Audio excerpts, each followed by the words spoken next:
BJP रो भल candidate अच्छी एवं युव कैंडिडेट अच्छी विद्वान कैंडिडेट अच्छी तेणु एथर निश्चित रूप ये परिवर्तन हम आ बीजेपी निश्चित रूप आसो बोली आशा बांधी समस्त। खरा ताती जी बढ़ुची गाँ ठू सहर सबुठी निर्वाचन ताती से बढ़िबार लगिलानी। तो विभिन्न अंचल रे वर्तमान जो तीन प्रमुख राजनीतिक दलर नेता माने वर्तमान सेमानकर कसरत आरंभ करदेले किभली भाव में भोटर को सेमाने हातेबे विभिन्न प्रकार कथा कहिबे ताकू नहीं कि विभिन्न जो खटी खटी रे वर्तमान चली चर्चा चली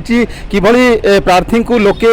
ए निर्वाचन रे सेमाने बाछिबे ताकू नहीं कि विभिन्न चा दुकान कहतु विभिन्न स्थान रे खेल पड़िया कहतु विभिन्न स्थान रे वर्तमान चर्चा जोर धरलानी जेहेतु निर्वाचन जति पाखे बर्तमान भोटर मध्य से उत्कंठा बढ़िबार लगी कौन कहे आपण तो नुआगढ़ ब्लॉक तो वर्तमान निर्वाचन वर्तमान साजसज्जा चली जोरसोर वर्तमान स्पीड हो गला विभिन्न राजनीतिक दल मैंने केमी भोटर पाखे पहुँचे मोहना निर्वाचन मंडली केमिति कौन वर्तमान भोटर मोड केमिति अच्छी लोक कौन आशा करुँच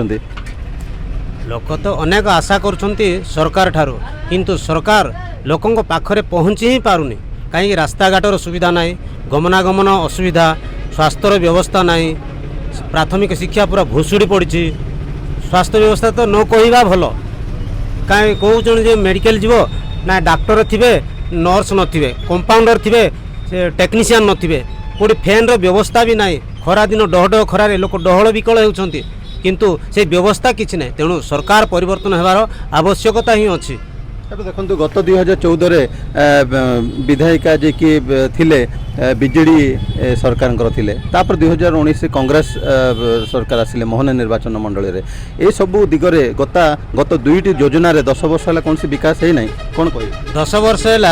प्रथमे बासंती मल्लिक थिले से भी किछि करनांती तापर 5 वर्ष पर परिवर्तन है कांग्रेस रो दाशरथी गमांग आसिले से भी किछि भी करनांती टंकारे 5 पैसार काम भी नुआगढ़ ब्लॉक रे करना तेणु लोक चाहते भोटर्स चाहते परिवर्तन आवश्यकता ही अच्छी। तो लोकों मुहरे गोटे कथा जे लोके यही निर्वाचन रे किछि परिवर्तन से आशा करुँच आम आउ जड़े भोटर को पचारिया कौन कहे देखो विकास कथा जो आस निर्वाचन समय अनेक जो नेता मैंने से लोकों पाखे पहुँचती विभिन्न प्रकार प्रतिश्रुति दौरान तो यही जो अंचल आम विशेषतः जो मोहना दुर्गम अंचल से सब विषय कार्यकारी होती ना कौन कहे मु तो मोहना ब्लॉक माने मोहना ब्लॉक मु मोहना ब्लॉक री कथा कह कौन भाई मोहना ब्लॉक आज को माने 20 वर्ष है उपखंड मान्यता देवी बोली जो सरकार डिमिनिया फुटुची माने बहुत उपखंड मान्यता देदेला माने मोहना ब्लॉक को अणदेखा करला बीजेडी सरकार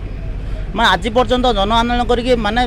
चली मत आज पर्यंत उपखंड मान्यता देनी से भोटर भाई मैंने भी जानले ये बीजेडी सरकार किसी करें से परिवर्तन करवा दरकार कि आम भी ये मोहना निर्वाचन मंडल में भी ये परिवर्तन करने चाहूँ कि ये विकसित माने विकास हम समस्त को आशीर्वाद मिल विकसित विकास हम से आम भोटर भाई मैंने अनुरोध करूँ ये परिवर्तन दरकार। तो कौन कहे जो गत 2014 मसीह बीजेडी कम भोट्रे आसते तापर कांग्रेस 2019 23 खंड भोट रे से विजय होते तो वर्तमान केमिति लोक कौन आशा करुँच वर्तमान केमिति भोटर वर्तमान चिंता करुँच कौ कौ सरकार को से आणवे कौ प्रार्थी को से भोट देकी निर्वाचित करेंगे देखो लोके सब आशा करेंगे जे जो प्रार्थी आमर काम कर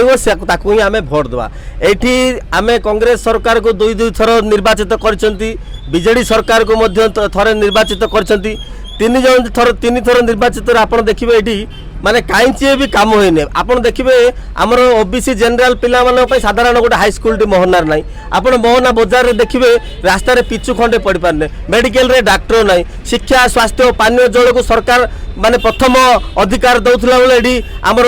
पल्ली सभा ग्राम सभा बंद खाली माने कागज कलम रे रेडी डिंडिम पिड़ुंट पैसा हेरफेर पीसी आदाय ए विभिन्न प्रकार जो काम चली जो दुर्नीति भ्रष्टाचार चलती निश्चित रूपे ए वर्ष सरकार परिवर्तन करने लोक चाहते एवं गोटे शिक्षित विद्वान व्यक्ति एवं गोटे युव नेता जी थी लोकों काम करुव लोकों विकास करुव से नेता खोजती ତିନି ଥର ଯିଏକି ଆମର ବାସନ୍ତୀ ମୌଳିକ ଥିଲେ, ଚକ୍ରଧର ପାଇକ ଥିଲେ, ଦାଶରଥୀ ଗମାଙ୍ଗ ଥିଲେ, କେହି ବି ଏଇଠି କିଛି କାମ କରିନାହାନ୍ତି। କେବଳ ପଇସା ଖାଇଛନ୍ତି ସିନା, କେହି ଏଇଠି ଭଲ କାମ କରିନାହାନ୍ତି। ଏଇଥର ଲୋକ ପ୍ରାର୍ଥୀକୁ ଦେଖି ଭୋଟ ଦେବେ ନା ଦଳକୁ ଦେଖି ଭୋଟ ଦେବେ? କ'ଣ କେମିତି ମୋହନା ନିର୍ବାଚନ ମଣ୍ଡଳ ହେବ? ଲୋକେ ଏଥର ଶୁଣନ୍ତୁ, ଦଳକୁ ଦେଖିକି ଭୋଟ ଦେବେ ଏବଂ ପ୍ରାର୍ଥୀକି ଦେଖିକି ମଧ୍ୟ ଭୋଟ ଦେବେ। ଦୁଇ ଜଣ ଯାକ ଅଛନ୍ତି, କିନ୍ତୁ ଆମେ ଏଇଠି ବିଜେପି କି ଆଣି ନାହାନ୍ତି ଲୋକେ, କେବଳ କଂଗ୍ରେସକୁ ଏବେ ବିଜେଡି ସରକାରକୁ ସ୍ଥାନ ଦେଇଥିଲେ। କିନ୍ତୁ ନିଶ୍ଚିତ ରୂପେ ବିଜେପିର ଭଲ କ୍ୟାଣ୍ଡିଡେଟ୍ ଅଛି ଏବଂ ଯୁବ କ୍ୟାଣ୍ଡିଡେଟ୍ ଅଛି, ବିଦ୍ୟାଳୟ କ୍ୟାଣ୍ଡିଡେଟ୍ ଅଛି। ତେଣୁ ଏଥର ନିଶ୍ଚିତ ରୂପେ ଏଠି ପରିବର୍ତ୍ତନ ହେବ ଆଉ ବିଜେପି ନିଶ୍ଚିତ ରୂପେ ଆସିବ ବୋଲି ଆଶା ବାନ୍ଧିଛନ୍ତି ସମସ୍ତେ। ଏବେ ଦେଖନ୍ତୁ କଂଗ୍ରେସ ପ୍ରାର୍ଥୀ ଯିଏକି ଦାଶରଥୀ ଗମାଙ୍ଗ ବର୍ତ୍ତମାନ ନମିନେସନ୍ ଫାଇଲ୍ କରିସାରିଲେଣି, ତ ଅନ୍ୟ ଯେଉଁ ଦୁଇ ପ୍ରାର୍ଥୀ ସେମାନେ ବର୍ତ୍ତମାନ କରିନାହାନ୍ତି, ସେ ଟିକେ ଆଗୁଆ ଅଛନ୍ତି ପ୍ରଚାର କ୍ଷେତ୍ର କୁହନ୍ତୁ, ଲୋକଙ୍କ ପାଖରେ ପହଞ୍ଚିବା କ୍ଷେତ୍ର କୁହନ୍ତୁ, ତାଙ୍କର ଅଧିକ ରହିଛି ନା କେମିତି, ନା ଆଗକୁ ଆଉ କ'ଣ ମୋଡ଼ ହେବ ଲୋକଙ୍କ?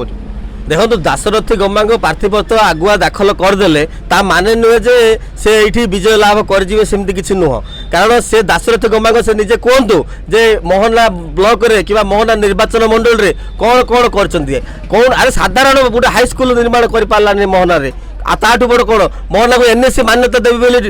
ଡିଣ୍ଡିମ ପିଟୁଥିଲେ, କାହିଁ ଏନ୍ଏସି କରିପାରିଲାନି। ଆମେ ଆମର ଏଇଠି ଆନ୍ଦୋଳନ କଲୁ, କେସ୍ ଖାଇଲୁ, କିନ୍ତୁ ଦାଶରଥୀ ଗମାଙ୍ଗ ଆମର ଆନ୍ଦୋଳନ ପାଖକୁ ମଧ୍ୟ ପହଞ୍ଚିଲେନି। ସେ ପ୍ରାର୍ଥୀପତ୍ର ଦାଖଲ କଲେ କ'ଣ ଆଗୁଆ ଜିତିଯିବ କି? ନିଶ୍ଚିତ ରୂପେ ଏଥର ପରିବର୍ତ୍ତନ ହେବ। ତ ଯାହା ଆମେ ପ୍ରତିକ୍ରିୟାରେ ଶୁଣିଥିଲେ ଯେ କେଉଁଭଳି ଭାବରେ ବର୍ତ୍ତମାନ ଚର୍ଚ୍ଚା ଜୋର ଧରିଲାଣି, ତେବେ ଆଗକୁ ଅପେକ୍ଷା ଯେ ଜନତା ଜନାର୍ଦ୍ଦନ କେଉଁଭଳି ପ୍ରାର୍ଥୀଙ୍କୁ ବିଜୟର ମୁକୁଟ ପିନ୍ଧାଇବେ। ମୋହନାରୁ ମିହିର ଜ୍ୟୋତି, OTV।